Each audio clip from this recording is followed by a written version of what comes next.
La virtualisation est devenue un sujet chaud dans le monde de l'IT.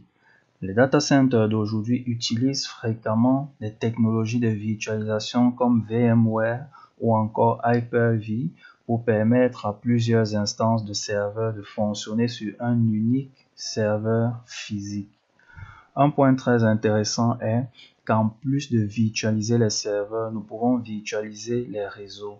Cisco prend en compte une technologie appelée VRF pour Virtual Routing and Forwarding qui permet à un seul routeur de gérer plusieurs instances de routeurs virtuels, chacune de ces instances pouvant posséder sa propre configuration et son propre processus de routage IP.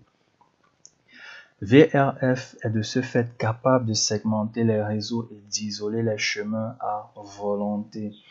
Cette capacité d'isoler complètement un réseau d'un autre, même si les réseaux utilisent les mêmes équipements, constitue un atout réel au niveau de la sécurité.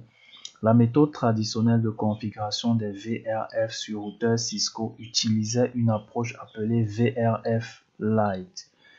Une approche plus récente appelée Cisco Easy Virtual Network ou EVN simplifie grandement la tâche de configuration.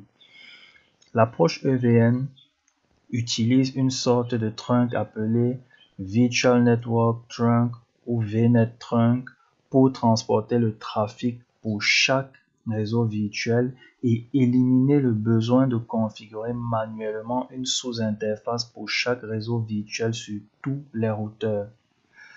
Le trafic transitant par une VNet Trunk est étiqueté au moyen d'une étiquette VNet Tag qui identifie le réseau virtuel auquel le trafic appartient.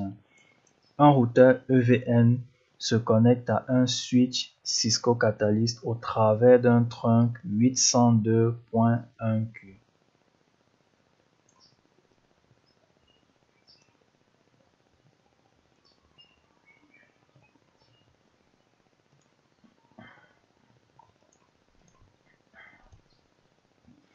Alors, il est à noter que même si VRF n'est que la technologie sous-jacente utilisée, la pratique courante fait référence au réseau virtuel en tant que VRF. Par exemple, un EVN peut avoir trois réseaux virtuels que l'on peut appeler VRF-A, VRF-B et VRF-C.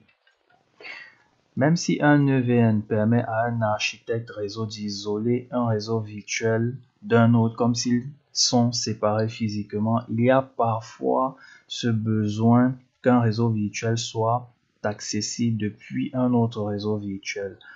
Par exemple, un réseau virtuel peut contenir des serveurs, à savoir DNS, DHCP ou de messagerie d'entreprise qui doivent être accessibles par les autres réseaux virtuels.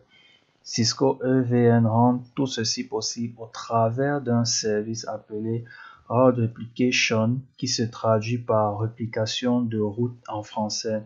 Ce service permet aux routes d'un réseau virtuel d'être contenues par d'autres réseaux virtuels.